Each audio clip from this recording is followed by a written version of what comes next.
dan akhirnya ditipu dan kerja di Malaysia sehingga mampus. Sebelum menonton videonya, pastikan Anda sudah menekan tombol like dan subscribe. Hai, halo geng, assalamualaikum warahmatullahi wabarakatuh. Berjumpa kembali dengan saya Zainal Satori. Sebelum video ini saya mulai, gimana kabarnya kalian semua? Semoga semua yang menonton video ini baik-baik saja, dimurahkan rezekinya, selalu berpikiran yang berpositif dan dijauhkan dari mara bahaya oleh Tuhan Yang Maha Esa. Baik yang di video kali ini saya akan memberikan informasi tentang warga asing yang saat ini tuh di Malaysia merajalela, sudah meningkat pesat geng. Dengan banyaknya warga asing di Malaysia sini membuat warga tempatan Malaysia itu merasa resah karena hak-haknya barang-barang bersubsidi bisa dikatakan dirampas oleh warga asing. Dan ternyata warga asing yang masuk ke Malaysia itu tidak semua ada niatan untuk menjadi ilegal. Saya ulang lagi, tidak semua geng, ada yang berniatan seperti itu dan ada juga yang tidak ada niatan menjadi ilegal, namun sesampai di sini menjadi ilegal karena tertipu oleh agen abal-abal. Dan konon katanya pelakunya itu warga tempatan Malaysia sendiri. Wah, saya pun tengok cerita itu, saya pun pelik dan juga heran. Dan video ini tuh yang membawakan warga tempatan Malaysia sendiri, dan beliau itu sampai bercakap pengkhianat bangsa. Nah, tentunya penasaran kan videonya itu seperti apa?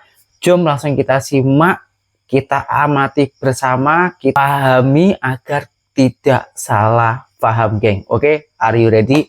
Let's go.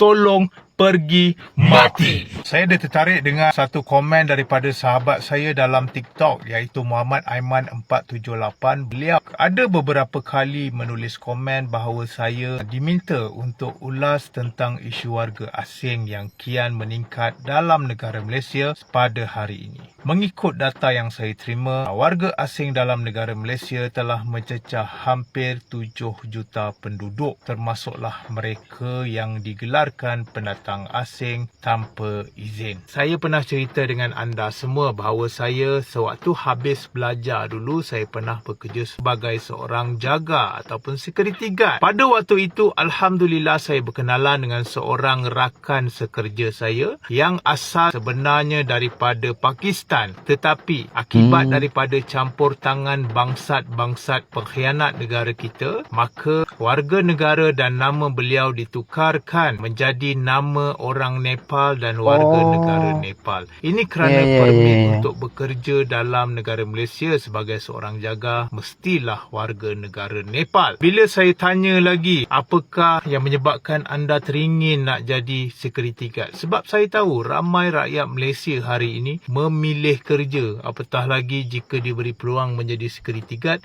itu mungkin akan jadi option yang terakhir. Betul tak apa yang saya cakap? Jadi beliau cerita dengan saya, beliau bukanlah seorang security guard semasa di Pakistan. Beliau sebenarnya adalah seorang doktor di hospital Pakistan. Namun yang demikian, ada ejen yang berjumpa dengan beliau mengatakan bahawa di Malaysia ada kekosongan doktor untuk warga asing. Jadi beliau ingin mencuba nasib, maka bayarlah pihak ejen tersebut dan beliau datang ke Malaysia. Rupa-rupanya ternyata doktor tersebut dibohongi oleh ejen dan akhirnya terpaksa bekerja sebagai seorang security guard. Pada awalnya saya tidak percaya, tapi bila beliau tunjuk bukti-bukti seperti beliau punya sijil, surat beranak dan juga ahli keluarga beliau di Pakistan, barulah saya percaya. Dan ketika itu beliau pesan kepada saya, tolong jangan laporkan kepada sesiapa kerana beliau takut apa yang bakal menimpa diri beliau dan keluarga beliau di Pakistan. Apa yang saya cuba sampaikan di sini, kebanyakan warga-warga asing yang masuk ke dalam negara Malaysia ini adalah akibat daripada tangan-tangan bangsat pengkhianat negara. Anda nak untung supply pekerja di situ di sini, anda sanggup menipu pihak lain datang bekerja di sini supaya untuk memenuhi nafsu serakah anda sendiri.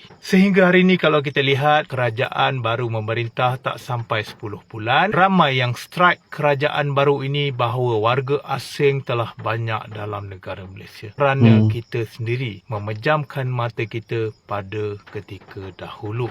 Kenapa saya bangkitkan isu warga asing ini? Untuk pengetahuan anda, bila warga asing sudah terlalu ramai dalam negara Malaysia, berkemungkinan besar akan menjejaskan stok barangan asas bersubsidi. Ini kerana anda lihat kedai-kedai runcit di dalam negara kita, majoritinya dimonopoli oleh warga asing. Ada yang cakap dengan saya, pihak berwajib tak buat kerja, tak halau warga asing ni daripada berniaga di kedai. Tapi tahu tak anda, kebanyakan warga-warga asing ini akan menggunakan alasan bahawa tauke mereka berkahwin dengan orang Malaysia. Sebab itu beliau boleh dapat kedai dalam negara Malaysia. Apa yang saya cuba nak bagi tahu kepada anda, mereka yang konon-kononnya dikatakan berkahwin dengan warga asing dan bagi niaga di sini, sebenarnya itu satu pembohongan. Inilah yang kita panggil sebagai bangsat negara dan juga pengkhianat negara. Kau ambil lesen dengan pihak kementerian, kau warga negara Malaysia, dan kau sewakan lesen kepada warga asing dengan niat sebenar kau adalah untuk untung atas angin. Betapa bangsatnya kamu ini, dan akhirnya warga asing ini terpaksa bekerja di tempat anda dan menyewa lesen anda. Akhirnya mereka ada sesetengahnya yang menyorok bekalan asas subsidi ini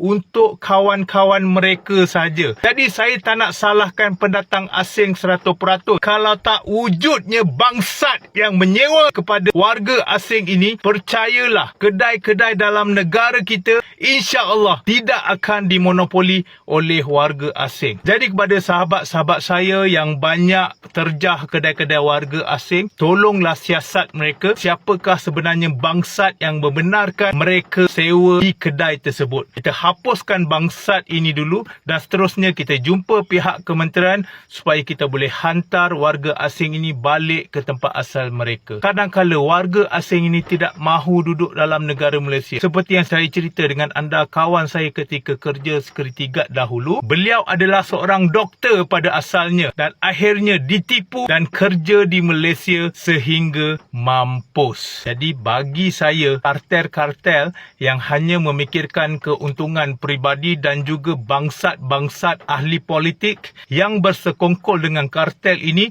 tolong pergi mati. Wah, kalau saya mendengarkan cerita dari abangnya ini, jadinya masuk ke politik ya, geng.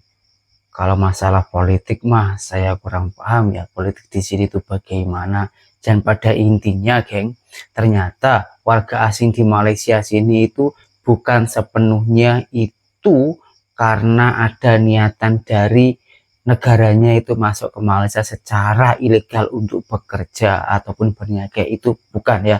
Ya, itu ada mungkin ada berapa persen saja. Dan yang diceritakan abang tadi itu warga asing yang ditipu oleh agen abal-abal dan yang konon katanya itu warga tempatan sendiri. Saya tak tahu warga tempatan sini atau orang mana, saya kurang paham. Ini masih ditelusuri, geng. Semoga saja dalang para pelaku-pelakunya ini cepat ditangkap dan cepat ditemui agar Malaysia sini semakin maju, tidak amburadul lagi, geng.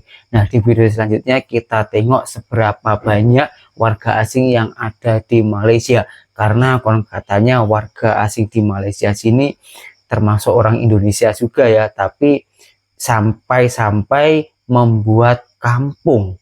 Oke, geng, nggak usah berlama-lama, langsung kita tengok saja video yang berikutnya.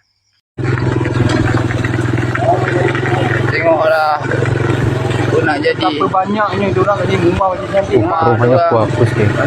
Cantik-cantik. Oh, Pakistan ni, tepuk Pakistan. Assalamualaikum. Waalaikumsalam. Pakistan. Ini semua kawasan. Ini semua kawasan rumah-rumah bangsa Hanyut. Ini. Ini semua. Ini kawasan orang Indon ada. Ini ada siap buka kedai. Assalamualaikum.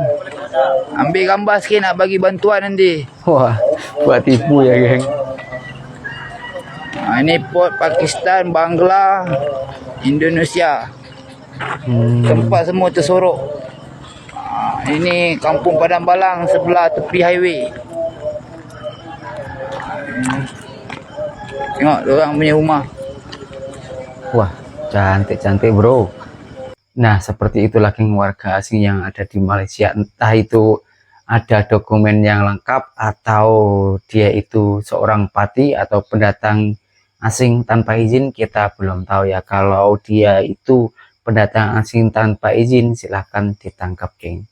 Dan kami seorang warga Indonesia pun juga rela kalau bangsa kami itu ditangkap apabila warga kami melanggar aturan yang ada di Malaysia. Tapi kalau warga kami itu mengikuti peraturan-peraturan yang ada, kalau bekerja memakai permit dan lain-lain, mohon kita dihormati selayaknya beliau bekerja. Itu sajalah yang bisa saya informasikan hari ini, dan berjumpa kembali di video saya yang selanjutnya.